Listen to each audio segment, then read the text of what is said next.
Hi YouTube, welcome to Pagan Perspective. This is Megan, aka Spiritory.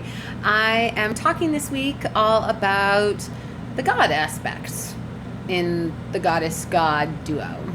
So the idea is the father aspects. So there's been a bunch of other videos this week. I unfortunately haven't been able to watch any of them, so I'm not really sure if I'm going to be repeating a lot. So this is just purely my take.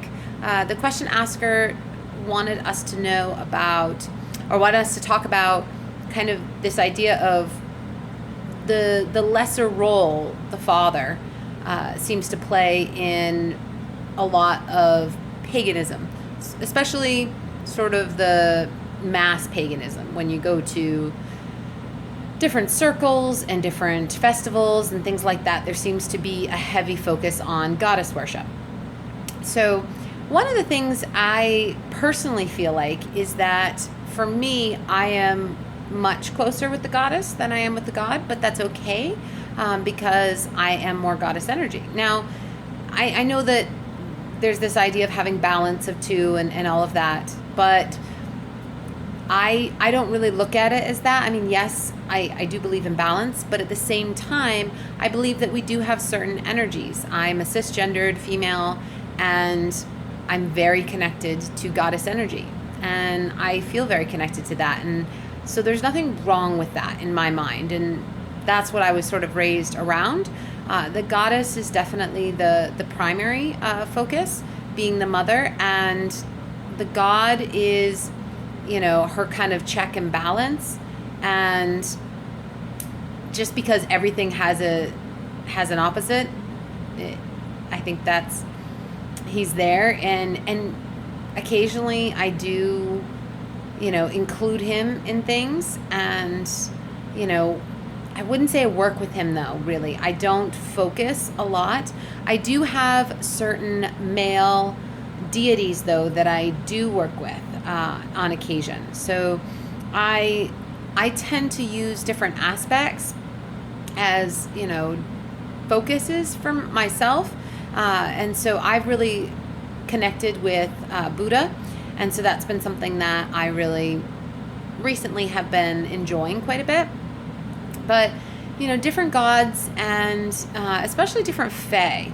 Fae and elementals, they tend to sort of be a focus, I guess, if I'm looking for any male energy. I would say so much of my practice, though, is ancestor work that... and the ancestor line is a female line. It's a matriarchal, my family line. So I think that kind of plays into it.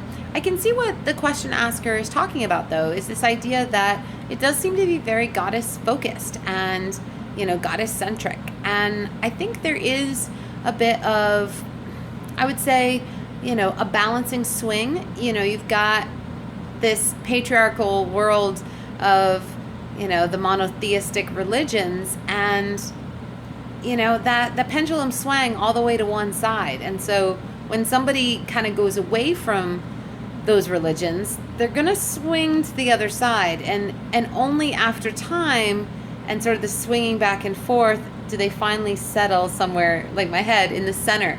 You know, this idea of needing to balance out such a heavy swing in one direction to a patriarchal society and swing it all the way over to be very goddess focused. And I think that that's where a lot of, you know, kind of general paganism is, in that it's really in reaction to this heavy push toward the patriarchal, and instead, you know, they switch it to this kind of opposing force of this push toward, you know, the goddess and the matriarchal. And so I think that that's probably where a lot of that comes from. And I think that that's really natural and really normal. When you have anything to one extreme, you know, to kind of counter that, you have something of equal extreme to basically cancel it out. And then hopefully as you grow and as you learn, you can find the balance in the inside, and really what works for you in your own type of balance. And, you know, there's always going to be people who are going to be leaning one side or the other. And then there's going to be people who are like perfectly down the center, you know, and that's okay. And I think that one of the things we have to remember in all of this is that Your path is really personal, and your connection with deity and your connection with the divine is incredibly personal. And so whatever you're feeling, that's where you need to lead yourself and push yourself. Absolutely. If you're getting into a rut and you feel like, oh well, I only do this all the time, and you want more, then push yourself. Try something new. Make your life extraordinary. The idea, though, is don't think you have to do it just because, you're trying to find some sort of balance. If you don't feel out of balance, if you don't feel like you need to be pushing yourself, if, where you are is feeling good and working for you, then that's okay. There's nothing wrong with that. So that would basically be what I have to say about it. I do see a place for the father in paganism. I think it's very important.